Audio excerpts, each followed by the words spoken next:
Ezekiel chapter 40. In the 25th year of our exile, at the beginning of the year, on the 10th day of the month, in the 14th year after the city was struck down, on that very day, the hand of the Lord was upon me, and he brought me there. He brought me, in visions of God, to the land of Israel, and set me down upon a very high mountain, on which was a structure like a city to the south.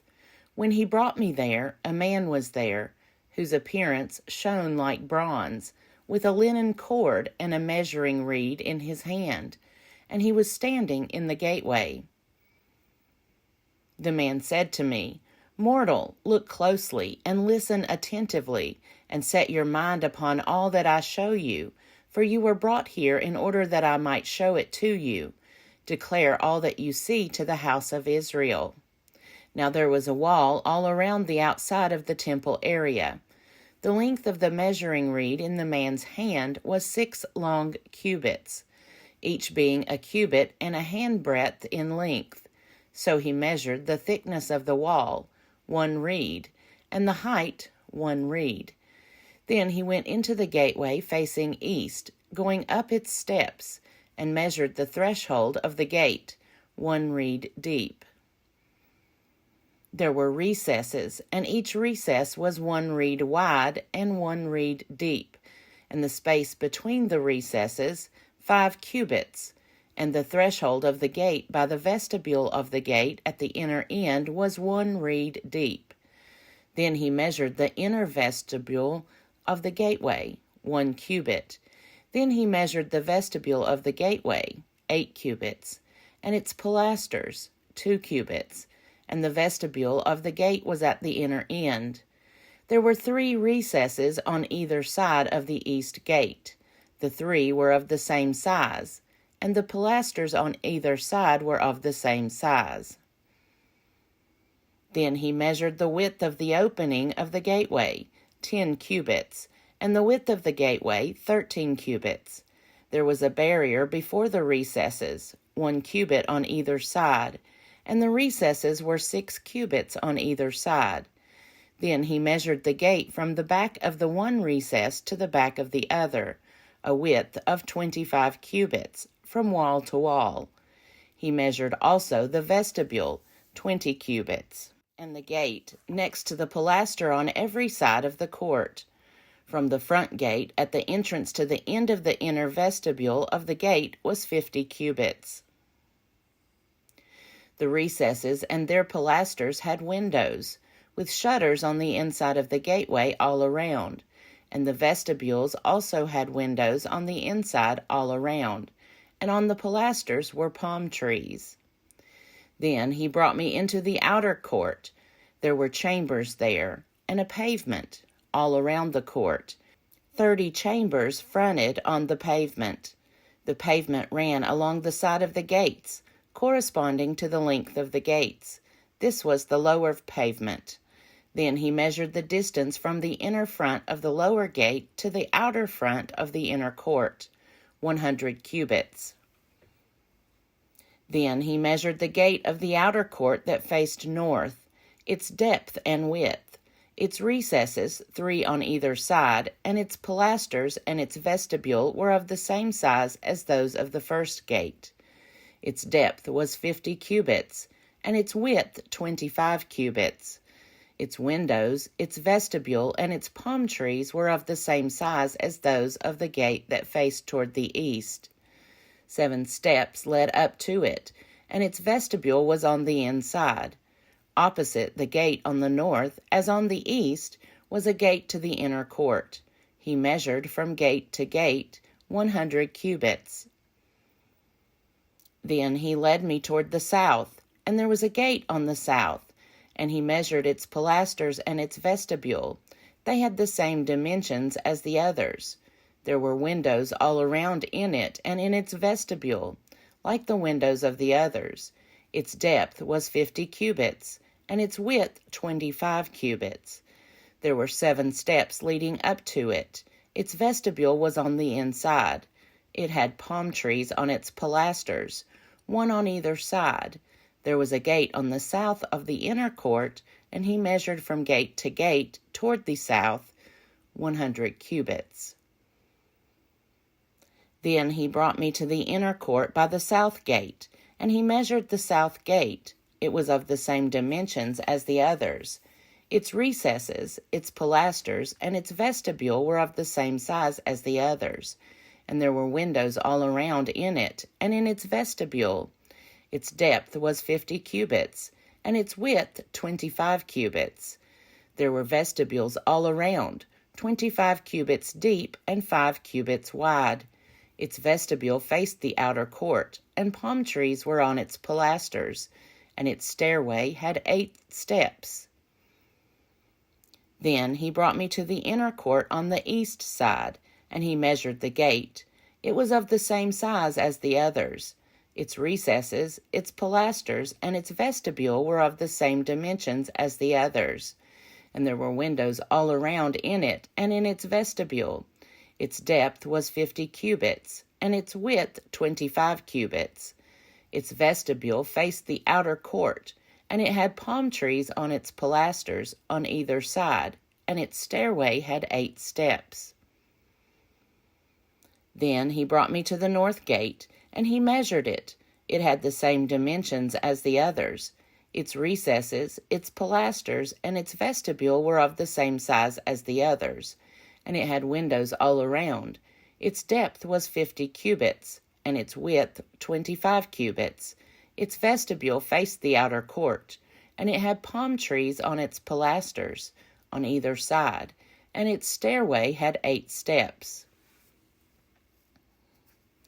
There was a chamber with its door in the vestibule of the gate, where the burnt offering was to be washed, and in the vestibule of the gate were 2 tables on either side, on which the burnt offering and the sin offering and the guilt offering were to be slaughtered.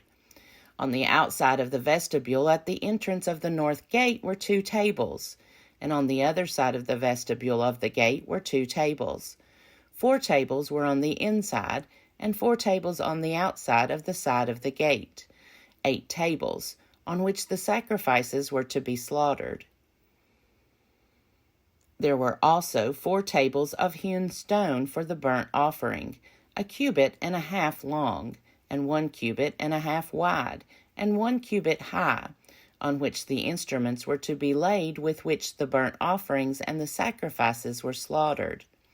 There were pegs, 1 handbreadth long, fastened all around the inside, and on the tables the flesh of the offering was to be laid. On the outside of the inner gateway there were chambers for the singers in the inner court, one at the side of the north gate facing south, the other at the side of the east gate facing north.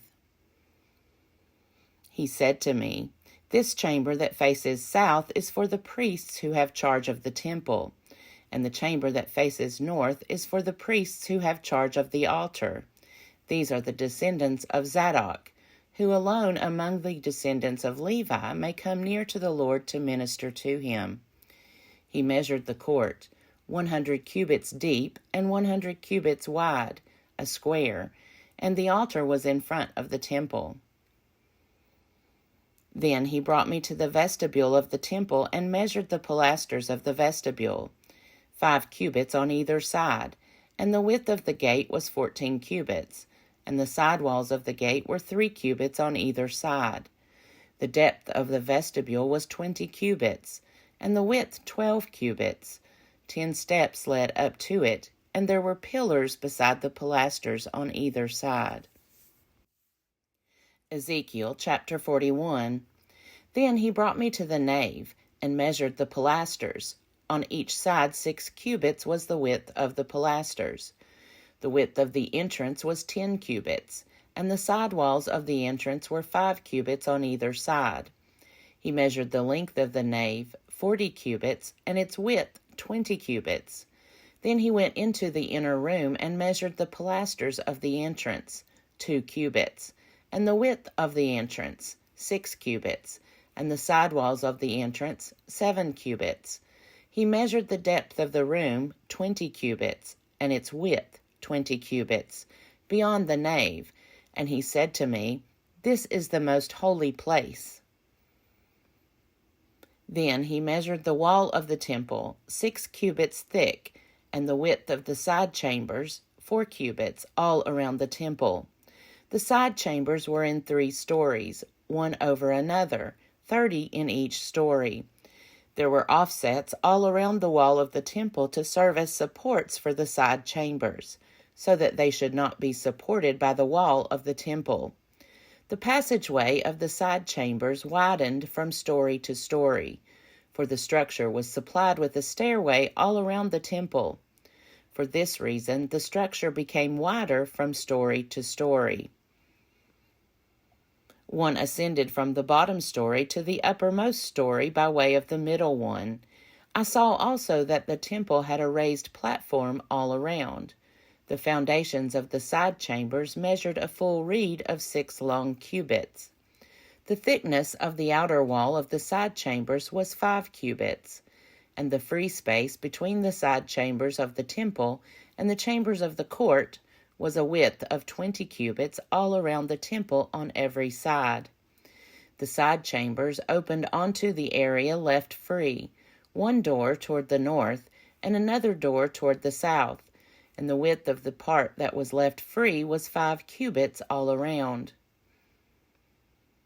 The building that was facing the temple yard on the west side was 70 cubits wide, and the wall of the building was 5 cubits thick all around, and its depth 90 cubits. Then he measured the temple, 100 cubits deep, and the yard and the building with its walls, 100 cubits deep. Also the width of the east front of the temple and the yard, 100 cubits.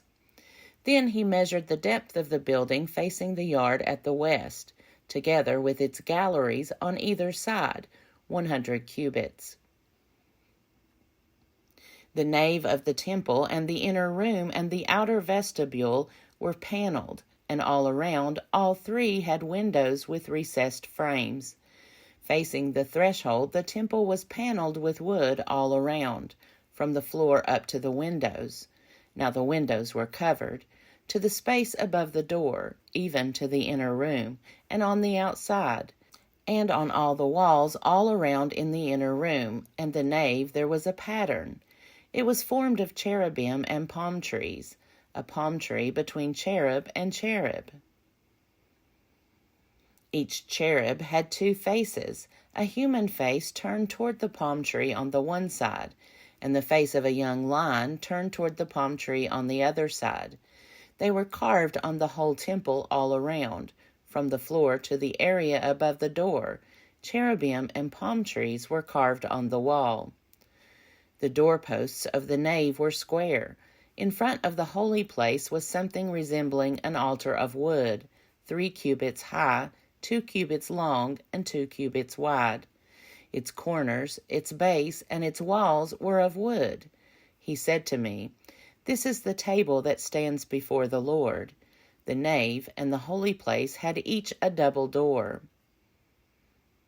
The doors had 2 leaves apiece, 2 swinging leaves for each door.